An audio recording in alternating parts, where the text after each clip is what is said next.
9th standard maths 3.11 first sum fourth subdivision. இப்போ இந்த equations வந்து ரூட்டில் இருக்குது. இப்போ நார்மல் ஈக்குவேஷனாக நீங்கள் இதை ஃபஸ்ட்டு மாற்றினா தான் நம்ம எக்ஸு ஒய்க்கான ஆன்சரை கண்டுபிடிக்க முடியும். இப்போ ஃபஸ்ட்டு செகண்ட் ஈக்குவேஷன் எடுத்துக்கோங்க ஃபஸ்ட்டு, ஏன்னா இதில் வந்து ஈக்குவல் டு 0 கொடுத்துருக்காங்க. அப்போ √3x இந்த -8y இருக்குல்ல, இது இந்த சைடு போனால் ப்ளஸ் √8y மாறும். இப்போ நம்ம எக்ஸை மட்டும் இந்த சைடு வச்சுப்போம். √8y பை இந்த √3 இருக்குல்ல, மல்டிப்ளிகேஷன் இருக்குது, இந்த சைடு வந்தால் டிவிஷனில் வரும். இப்போது √3 இது வந்து எக்ஸோட ஆன்சர். இப்போ இது நம்ம கிடச்ச ஃபஸ்ட் ஈக்குவேஷன். இப்போ வந்து first equation question √2x - √3y = 1. இது வந்து நம்ம கொஷினில் கொடுத்துருக்காங்க. அப்போ √2 எக்ஸுக்கு பதிலாக நம்ம கண்டுபிடிச்சதை அப்படியே இங்கே மாறாமல் சப்ஸ்டியூட் பண்ணுவோம். √8/√3 × y -√3y = 1. இப்போ வந்து இது நம்ம உள்ளே கொடுத்து மல்டிப்ளை பண்ணிக்கலாம்.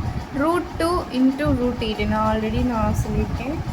√2 × √8 ரூட் போட்டுட்டு 2 × 8 √16 அப்படின்ட்டு.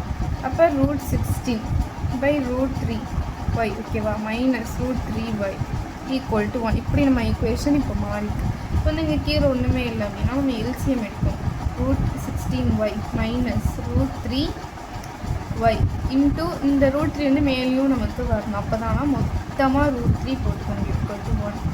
√16y -√3 × √3னது ரூட்டோட ரூட் மல்டிபிள் ஆனால் ரூட் போய்ட்டு இப்போ வந்து வெறும் 3 தான் வரும். 3y/√3 × 1. √16y -3y = √3.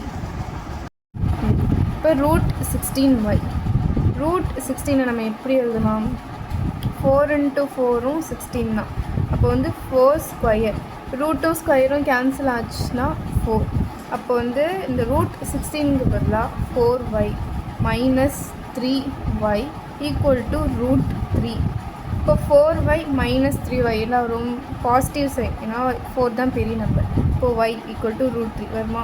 y = √3. இப்போ y கண்டுபிடிச்சிட்டோம். இதோட நீ பாட்டினா பாதி மாற்றலாம். இந்த ஒய்யை எடுத்துகிட்டு போய் இங்கேருந்து அந்த எக்ஸ் ஈக்குவேஷனில் சப்ஸ்டியூட் பண்ணணும். இப்போ நான் போடுறேன்.